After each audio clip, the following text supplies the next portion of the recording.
अपने अनुभव का आदर करके आध्यात्मिक मार्ग में कैसे उन्नति करें, इसको समझाते हुए पूज्य स्वामी राम सुखदास जी कहते हैं, एक बहुत सीधी सरल और सबके अनुभव की बात है। केवल उसका आदर करना है, उसको महत्व देना है, उसको कीमती समझना है। जिस तरह आपने रुपया, सोना, चांदी, हीरा, पन्ना इन सबको कीमती समझ रखा है, इसी तरह इस बात को कीमती समझो, इसको महत्व दो, तो अभी इसी क्षण उद्धार हो जाएगा। इसको महत्व नहीं देते, इसी कारण से बंधन हो रहा है और कोई कारण नहीं है। रुपए तो किसी के पास हैं और किसी के पास नहीं है, पर यह बात सबके पास है, कोई भी इससे रहित नहीं है। परंतु इस बात को महत्व न देने से इसका अनुभव नहीं हो रहा है। लाली लाली सब कहे, सबके पल्ले लाल, गांठ खोल देखे नहीं, ताते फिरे कंगाल। वह गांठ खुलने की बात बताता हूं जो संत महात्माओं से सुनी है, पुस्तकों में पढ़ी है, वही बात कहता हूं। एकदम सच्ची बात है। श्रुति, युक्ति और अनुभूति, ये तीन प्रमाण मुख्य माने गए हैं। अभी मैं जो बात कहने जा रहा हूं वह श्रुति, शास्त्र सम्मत, युक्ति संगत और अनुभव सिद्ध है। आप अपने को मानते हैं कि मैं वही हूं जो बचपन में था, अर्थात बालकपन में जो था वही आज हूं और मरने तक मैं वही रहूंगा। शास्त्र, संत, अपनी संस्कृति के अनुसार आप ऐसा भी मानते हैं कि पहले जन्मों में भी मैं था और इसके बाद भी अगर मेरे जन्म होंगे तो मैं रहूंगा। बालकपन भी अभी नहीं है और मृत्यु का समय भी अभी नहीं है। पहले के जन्म भी अभी नहीं है और आगे के जन्म भी नहीं है, परंतु मैं तो अभी हूं। तात्पर्य यह हुआ कि मैं नित्य निरंतर हूं और ये शरीर बदलते रहते हैं। शरीरों के बदलने पर भी मैं किंचित मात्र भी नहीं बदलता। शरीर तो प्रतिक्षण बदलते रहते हैं, एक क्षण भी ऐसा नहीं जिसमें ये न बदलते हों। परंतु इनमें रहने वाला मैं स्वरूप अनंत युग, अनंत ब्रह्मा, अनंत काल बीतने पर भी नहीं बदलता। अतः बदलने वाले शरीर और न बदलने वाले अपने आप को मिलाएं नहीं, प्रत्युत अलग अलग कर लें। बस इतना ही काम है। जब इन दोनों को मिलाकर देखते हैं तब अज्ञान हो जाता है, और जब इनको अलग अलग देखते हैं तब ज्ञान हो जाता है। आप जानते हैं कि बचपन में मैं जो था वही मैं आज हूं। इस ज्ञान को शास्त्रीय भाषा में प्रत्यभिज्ञा कहते हैं। इसी ज्ञान को तत्वमसि, वही परमात्मा तू है, ये कहते हैं। ऊंचे से ऊंचा महावाक्य भी यही है और साधारण से साधारण का अनुभव भी यही है। केवल इस बात पर दृढ़ रहना है कि जो बदलता है वह मेरा स्वरूप नहीं है। वृत्तियां बदलती हैं, अवस्थाएं बदलती हैं, घटनाएं बदलती हैं, परिस्थितियां बदलती हैं, व्यक्ति बदलते हैं, वस्तुएं बदलती हैं, पर मैं बदलने वाला नहीं हूं। मैं बदलने वाले को देखने वाला हूं। इसलिए मैं सदा रहता हूं। मेरा स्वरूप कभी बदलता नहीं और शरीर कभी स्थिर नहीं रहता। मैं वही हूं पर शरीर वही नहीं है। ऐसे ही परमात्मा वही है पर संसार वही नहीं है। जो सत्ययुग, त्रेता, द्वापर इत्यादि अनंत युगों से पहले थे, वे ही परमात्मा आज हैं। अनंत युग बदल जाएंगे तो भी परमात्मा वे ही रहेंगे। अतः मैं और परमात्मा एक हैं तथा शरीर और संसार एक है। भूल हमसे यह हुई कि शरीर को तो संसार से अलग मान लिया कि यह तो मैं हूं और यह मैं नहीं हूं, और अपने को परमात्मा से अलग मान लिया कि मैं तो यहां हूं और परमात्मा न जाने कहां है। शरीर संसार से कभी अलग हो ही नहीं सकता। ब्रह्मा जी की भी ताकत नहीं है कि शरीर को संसार से अलग कर दें। जिस धातु का संसार है उसी धातु का शरीर है। स्थूल शरीर के स्थूल संसार के साथ एकता है, सूक्ष्म शरीर की सूक्ष्म संसार के साथ एकता है, कारण शरीर की कारण संसार के साथ एकता है, परंतु हमारी परमात्मा के साथ एकता है। हम परमात्मा के अंश हैं। ममैवांशो जीवलोके जीवभूतः सनातनः। परमात्मा और परमात्मा का अंश दो नहीं है। शरीर के साथ हमारी एकता नहीं है, पर उसके साथ एकता मान ली, और परमात्मा के साथ हमारी एकता है पर उसके साथ एकता नहीं मानी। यह केवल मान्यता का फर्क है और कुछ नहीं। हमने मान्यता गलत कर रखी है। शरीर बदलता है पर आप नहीं बदलते। संसार बदलता है पर परमात्मा नहीं बदलते। अतः न बदलने वाले हम परमात्मा के साथ एक हैं, और बदलने वाला शरीर संसार के साथ एक है। यह विवेक मनुष्य मात्र में स्वतः सिद्ध है। यह कभी मिट नहीं सकता। संसार और परमात्मा का, हमारे शरीर का और हमारे स्वरूप का जो अलगाव है, यह कभी मिटेगा नहीं। यह नित्य निरंतर रहने वाला है, परंतु मनुष्य इस बात का आदर नहीं करता, इसको महत्व नहीं देता। मैं शरीर से अलग हूं, इस बात को उसने रद्दी कर रखा है, और यह शरीर मैं हूं, इस बात को पकड़ रखा है।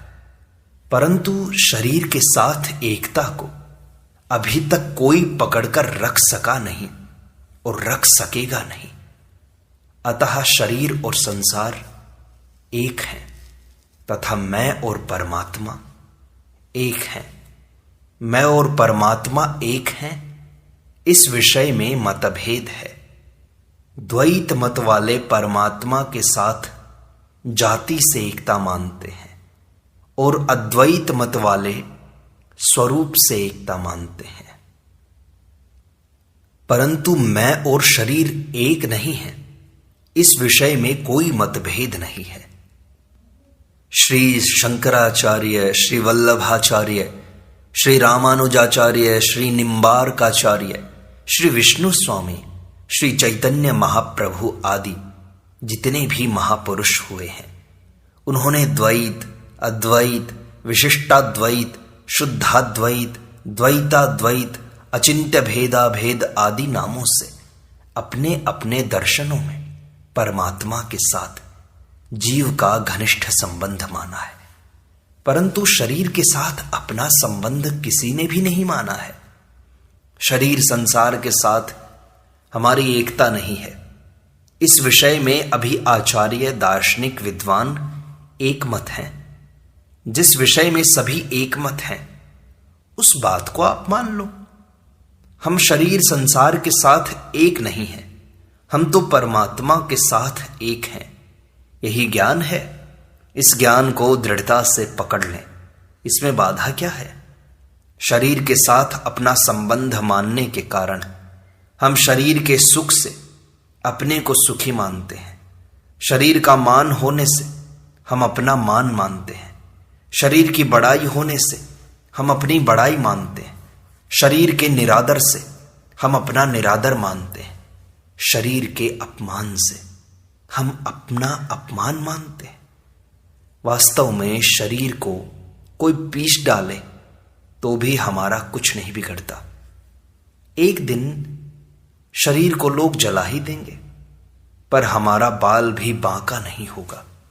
हमारे स्वरूप का किंचित मात्र भी हिस्सा नहीं जलेगा, नष्ट नहीं होगा।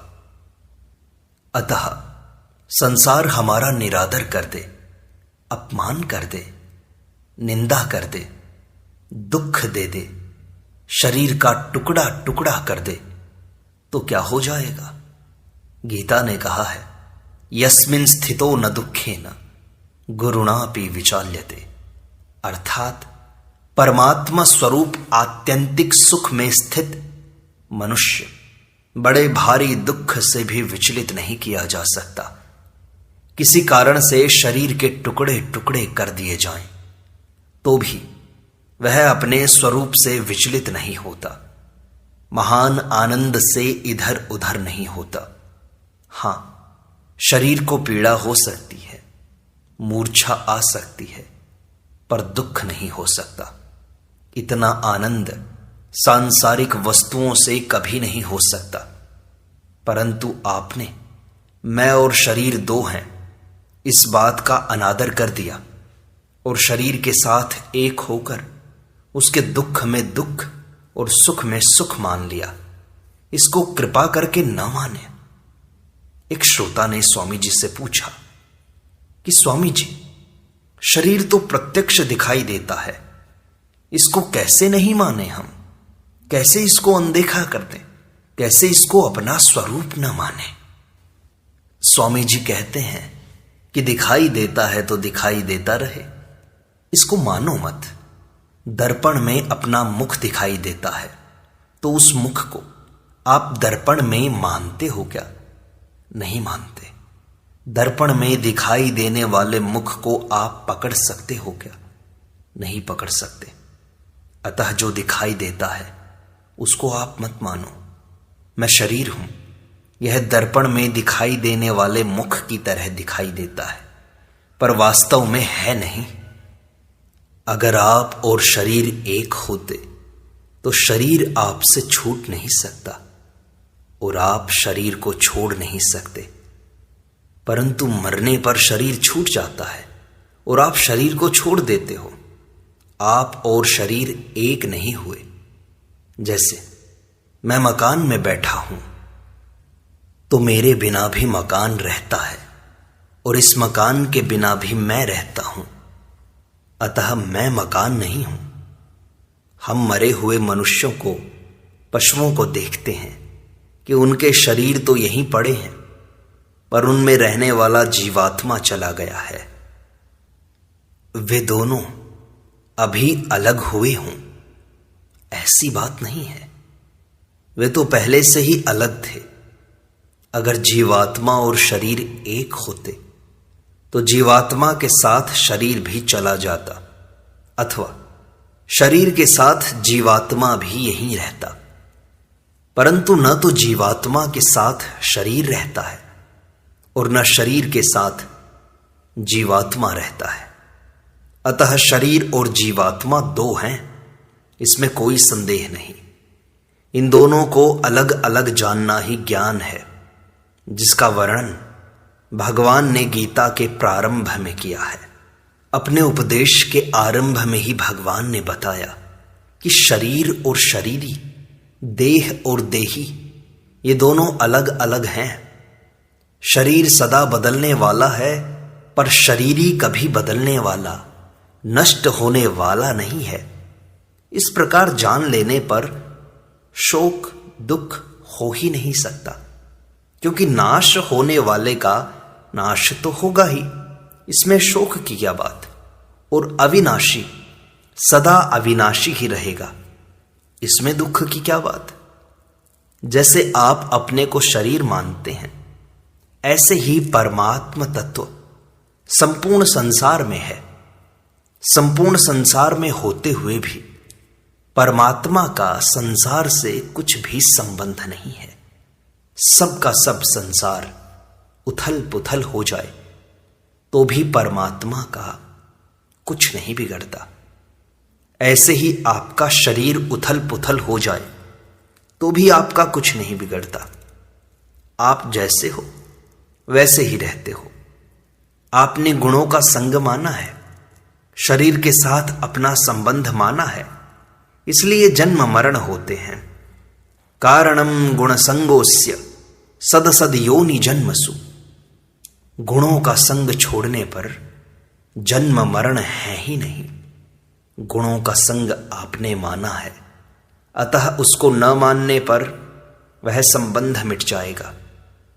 यह एक सीधी सच्ची बात है कि आप नित्य निरंतर रहते हैं और शरीर एक क्षण भी स्थिर नहीं रहता, नित्य निरंतर बदलता है। यह बात सुनने पर अच्छी लगती है, ठीक लगती है, फिर भी यह बात रहती नहीं। ऐसी बात आप मत मानो। यह बात कभी जा नहीं सकती। अनंत युगों से यह बात वही रही, तो अब कैसे चली जाएगी? पहले इस बात की तरफ लक्ष्य नहीं था, अब लक्ष्य हो गया। इतना फर्क पड़ गया है बस। यह बात न तो पहले गई थी, न अब गई है और न आगे जाएगी। यह तो सदा ऐसी ही रहेगी। याद न रहे तो भी यह ऐसी ही रहेगी। इसका अनुभव न हो तो भी यह ऐसी ही रहेगी। जैसे अभी यह खंबा दिखाई देता है, बाहर चले जाओ तो यह खंबा नहीं दिखेगा, तो यह खंबा मिट जाएगा क्या? जो बात सही है वह तो ज्यों की त्यों ही रहेगी। श्रोता ने पूछा कि फिर इसमें बाधा क्या लगती है स्वामी जी? स्वामी जी ने कहा, दूसरों से सुख लेते हैं, यही तो खास बाधा है। अब दूसरों को सुख देना शुरू कर दो। इतने दिन तो सुख लिया है, अब सुख देना शुरू कर दो बस। निहाल हो जाओगे। रुपया पैसा मुझे मिल जाए, आराम मुझे मिल जाए, सुख मुझे मिल जाए, मान मेरा हो जाए, बड़ाई मेरी हो जाए, यही महान बाधा है। और इससे मिलेगा कुछ भी नहीं। रुपया पैसा, मान बढ़ाई इत्यादि मिल भी जाएं तो टिकेंगे नहीं, और टिक भी जाएं तो आपका शरीर नहीं टिकेगा। शुद्ध हानि के सिवाय केश जितना भी लाभ नहीं होगा। इतने नुकसान की बात को भी नहीं छोड़ोगे तो क्या छोड़ोगे? संसार से सुख लेने की जो कामना है, यही बाधा है। धन मान भोग जमीन मकान आदि की कई तरह की कामनाएं हैं, पर मूल में कामना यही है कि मेरे मन की बात पूरी हो जाए, मैं जैसा चाहूं वैसा हो जाए। अगर इसकी जगह है यह भाव हो जाए कि मेरे मन की ना होकर भगवान के मन की हो जाए अथवा संसार के मन की हो जाए, तो निहाल हो जाओगे, इसमें संदेह नहीं। भगवान के मन की बात पूरी हो जाए, यह भक्ति योग हो गया। संसार के मन की बात पूरी हो जाए, यह कर्म योग हो गया।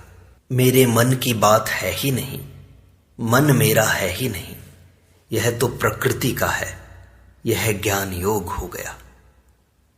जैसे हम कहते हैं कि यह मनुष्य है, यह पशु है, यह वृक्ष है, यह मकान है आदि, तो इसमें मनुष्य पशु वृक्ष मकान आदि तो पहले भी नहीं थे, बाद में भी नहीं रहेंगे, तथा वर्तमान में भी प्रतिक्षण अभाव में जा रहे हैं। परंतु है रूप से जो सत्ता है वह सदा ज्यों की त्यों है।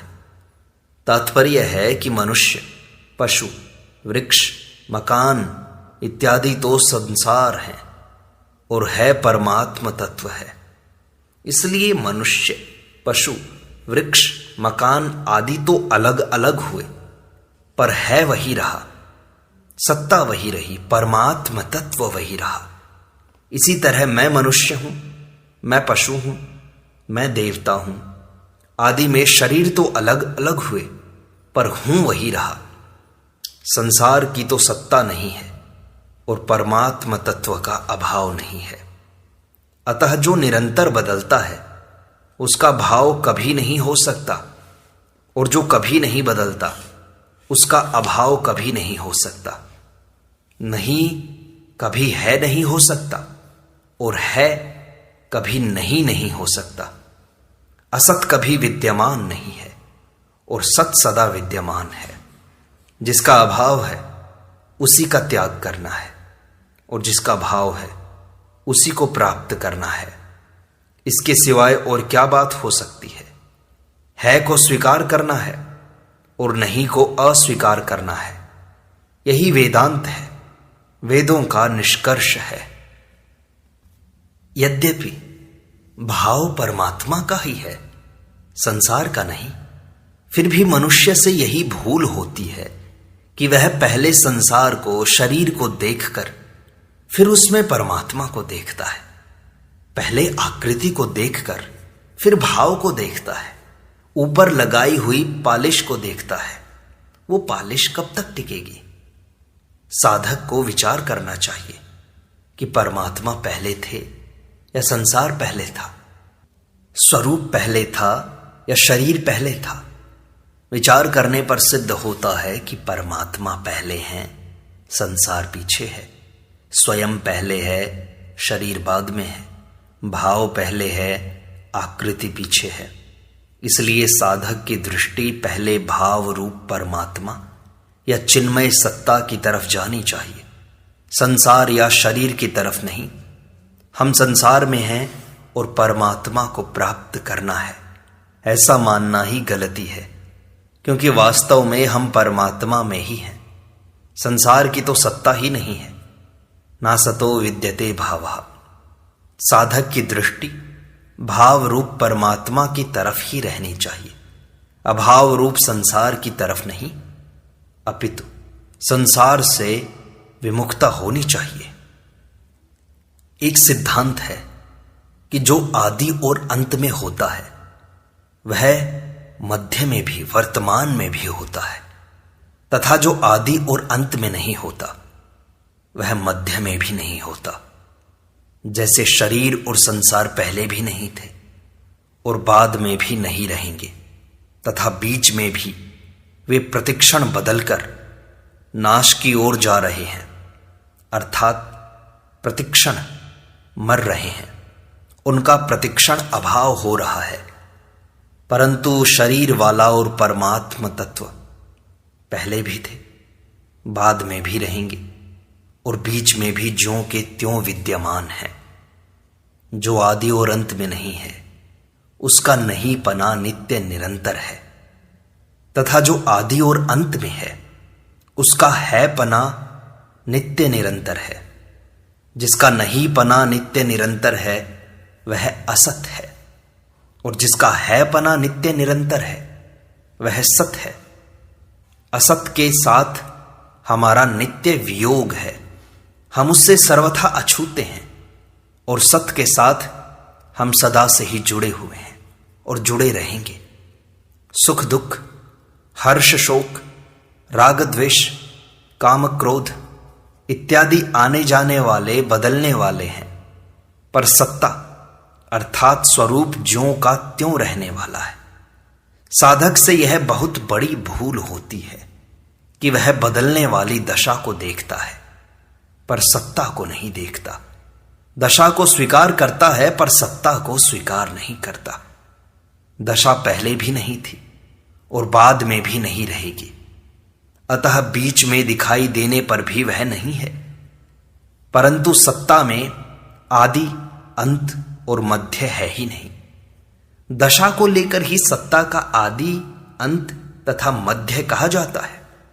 दशा कभी एक रूप रहती ही नहीं और सत्ता कभी अनेक रूप होती ही नहीं।